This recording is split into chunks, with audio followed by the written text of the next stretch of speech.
Saya bertemu dengan pelancong dari Indonesia. Dia merasa heran kerana ketika dia menggunakan pengangkutan awam, dia mengatakan bahawa orang Malaysia menggunakan pelbagai bahasa. Orang India cakap Tamil, orang Cina cakap Mandarin atau Hokkien, orang Melayu cakap bahasa Melayu. Manakala ia tak berlaku di Singapura.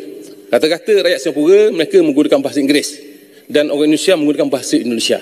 Apa masalahnya dengan menggunakan bahasa Tamil dan bahasa Cina kalau itu adalah bahasa ibunda kita?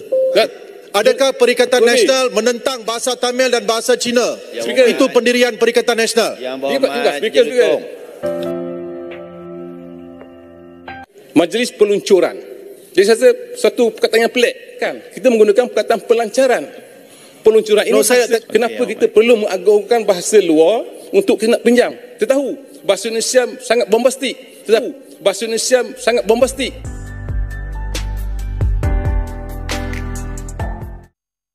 Itulah lucunya kaum Melayu di negeri kasino Malaysia.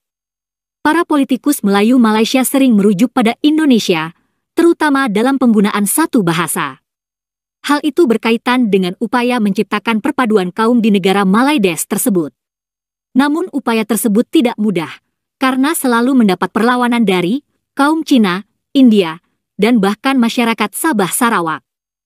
Karena itulah hingga sekarang tidak ada perpaduan kaum di Malaysia, dan bahasa Melayu Malaysia pun tidak bermartabat atau tidak laku di negara Malaysia sendiri.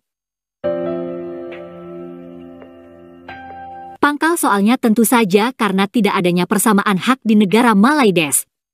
Kaum Melayu negeri kasino ingin mempertahankan keistimewaan mereka. Inilah yang menyulitkan perpaduan di Malaysia. Padahal mereka telah berusaha meniru berbagai konsep dari Indonesia. Malaysia telah mengadopsi Pancasila dan membuat dasar serupa bernama Rukun Negara. Tapi Rukun Negara pun tak sanggup menyatukan Malaysia. Negeri kasino tersebut juga pernah meniru konsep bangsa Indonesia. Dan mereka ingin membentuk bangsa Malaysia lewat visi 2020. Tapi upaya ini juga gagal total. Bahkan, Malaysia juga meniru penamaan bahasa Indonesia. Mereka sempat mengubah nama bahasa Melayu menjadi bahasa Malaysia, dengan harapan agar bahasa mereka bisa bermartabat. Hanya, upaya tersebut juga kurang berhasil. Jadi, sebenarnya banyak hal dari Indonesia ditiru oleh Malaysia. Selain itu, banyak pula kosakata bahasa Indonesia yang kini digunakan oleh Malaysia. Kosakata marhaen contohnya, sangat populer di Malaysia hingga sekarang. Begitu pula kosakata berdikari. Kosakata yang dipopulerkan oleh Bung Karno tersebut juga digunakan secara luas di Malaysia. Walau begitu, sebagian kaum Melayu Malaysia terkadang menolak kosakata baru yang diambil dari Indonesia. Ketika Perdana Menteri Anwar Ibrahim memperkenalkan kata ketimbang, sebagian politikus Melayu Malaysia meributkannya. Begitu pula kosakata peluncuran yang sering digunakan oleh Anwar Ibrahim. Nah, berikut ini adalah ribut di Parlemen Malaysia, gara-gara ingin meniru Indonesia.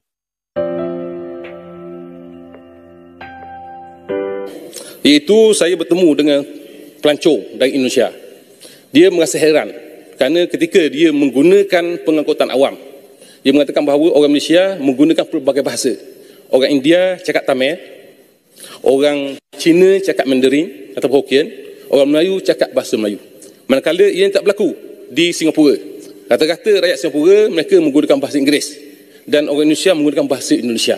Jadi kita harap dengan adanya program memartabat bahasa Melayu dan menggunakan bahasa Inggeris ini akan dapat menjadikan perbualan harian kita menggunakan satu bahasa, iaitu bahasa Melayu.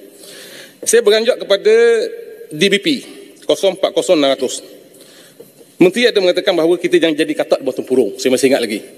Menteri nak beritahu sekarang bukan bawah tempurung. Sekarang katak di bawah gelas.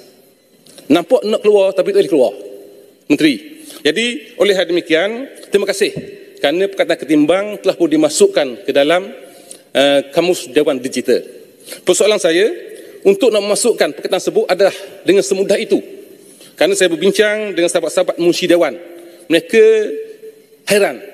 Apa-apa sahaja yang disebut oleh pemimpin terus masuk menjadi satu kata baru. Saya difahamkan bahawa perkataan ketimbang tidak layak dimasukkan. Kerana kita ada perkataan yang bahasa Melayu. kerana salah satu syarat saya difahamkan untuk nak memasukkan bahasa atau perkataan atau kosakata dalam kamus dewan, mestilah bahasa tersebut tidak ada dalam bahasa Melayu. Maka boleh kita pinjam dari bahasa Inggeris, bahasa Tamil atau apa bahasa. Jadi perkataan ketimbang dah ada. Kemudian satu kepelikan juga berlaku. Ini ramai pelajar pada sini. Saya Ulu dapat Terengganu. 2, 3 Ulu Terengganu. Saya tak ada masa. Sorry. Nak tanya penjelasan satu saja. Apa masalahnya dengan menggunakan bahasa Tamil dan bahasa Cina kalau itu adalah bahasa ibunda kita? Untuk betul-betul. Tak. Adakah Perikatan Nasional? Okey, duduk saya jawab. Saya jawab. Duduk, saya jawab. Maksudnya ialah punca perpaduan ialah menggunakan satu bahasa. Tengok di Singapura, tengok di Indonesia. Jauh. Okey, saya pergi kepada satu kepelikan yang berlaku. Adakah Hulu Terengganu bermaksud menggunakan bahasa ibunda sendiri akan memecah belahkan masyarakat? Bukankah hakikatnya ramai anak-anak kita daripada kalangan orang Melayu masuk ke sekolah Tamil dan sekolah Cina? Masa. Saya mohon penjelasan. Penjelasannya ialah untuk memadukan bangsa. Adanya Perikatan Nasional akan pecah belahkan kita. You masa bahas, you bahaslah. Saya tanya penjelasan. Adakah Perikatan Nasional menentang bahasa Tamil dan bahasa Cina? Itu pendirian Perikatan Nasional. Dia bukan menteri. Saya minta menteri jawab. Okay. Bukan Jutun jawab. Bukan menteri. Tapi adakah itu pendirian Perikatan Nasional? Kenapa menentang bahasa Tamil dan bahasa Cina? Kenapa? Bengong nak faham. Ini bengong nak faham. Ya betul. Satu kepelikan juga. Saya terima 2-3 kepingkat. Majlis peluncuran.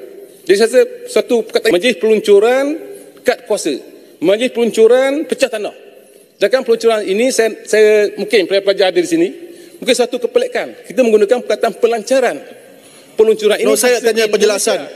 Bahasa tepuk atap. Jadi kalau kita menggunakan bahasa tepuk atap boleh beri penjelasan. Bahawa kita mengagung-agungkan istilah tepuk atap boleh beri penjelasan. Yang Berhormat pintu belakang boleh bagi penjelasan. Tepuk atap atau pintu belakang. Jangan marah. Yang Berhormat, jangan marah. Biarkan Yang Berhormat Ulu Terengganu selesaikan. Dengar molek. Yutung, jangan buat tak faham. Dah lama jadi dewan. Silakan. Jadi apa yang berlaku sekarang ialah kecelaruan dari segi bahasa, kerana kita dah ada bahasa kita. Kita kena martabatkan bahasa kita. Kenapa kita perlu mengagungkan bahasa luar untuk kita nak pinjam? Kita tahu bahasa Indonesia sangat bombastik. Tetapi oleh kerana kita dah ada perkataan kita, dah ada kosakata kita, maka adalah lebih baik. Kerana hadis Nabi mengatakan bahawa hubul watan minal iman. Mencintai negara sebahagian daripada iman. Mencintai negara termasuk juga mencintai bahasa kita. Kemudian akhir tu, saya minta menteri, yang jasa baik menteri untuk masuk perkataan macai. Macai dah ada dalam ni. Cuma perkataan ni saya cadangkan ialah macai. Yang Hormat, macai ialah mengakui apa cakap Anwar Ibrahim. Terima kasih Ketua. Begitulah ribut-ribut di Parlemen Malaysia mengenai kosakata yang dipinjam dari Indonesia. Selanjutnya marilah kita simak reaksi Anwar Ibrahim beberapa waktu lalu ketika kosakata ketimbang diributkan. Kemudian saya guna istilah-istilah baru macam ketimbang pun dia bengong sikit, tak faham. Kita sebagai pemimpin, kita tingkatkan penguasaan bahasa. Dulu tak ada alaf untuk milenial, saya gunakan. Dulu tak ada mampan, saya perkenalkan. Tidak ada telus, saya perkenalkan. Tidak popular kesenjangan, kita popularkan. Jadi kita didik bahasa. Anak-anak supaya gunakan bahasa. Pada hari pertama perbahasan peringkat dasar rang Undang-Undang Perbekalan 2025 di Dewan Rakyat Isnin lalu, Ahli Parlimen Hulu Terengganu Datuk Rosal Wahid dilaporkan berkata perkataan ketimbang membawa maksud kencing, tipu dan sembang. Perkataan itu mendapat perhatian ramai berikutan sering diucap oleh Anwar termasuk semasa membentangkan Belanjawan 2025. Mengulas lanjut, Anwar berkata beliau sebolehnya tidak mahu melayan cemuhan segelintir pihak, sebaliknya mahu menumpukan tumpuan kepada tugas. Kemarin Dewan Bahasa dan Pustaka DBP dilaporkan akan memasukkan perkataan ketimbang yang sering disebut oleh Anwar dalam Kamus Dewan Perdana edisi kedua. DBP dipetik berkata perkataan itu adalah kata sendi nama yang bermaksud menyatakan atau menunjukkan perbezaan atau perbandingan antara sesuatu.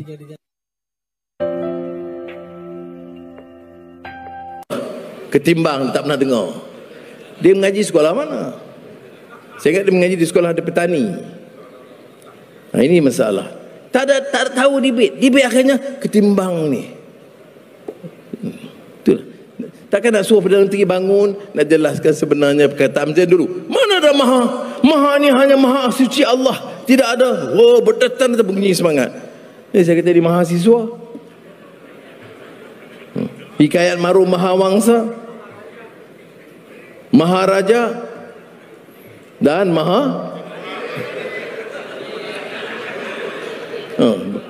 terus diam. Ini kadang-kadang dia lontar belum berfikir, cerca belum berfikir, fitnah tanpa fikir, hina tanpa fikir. Itulah ribut kosakata ketimbang yang berasal dari Indonesia. Terima kasih sudah menonton sajian kami, sampai jumpa lagi.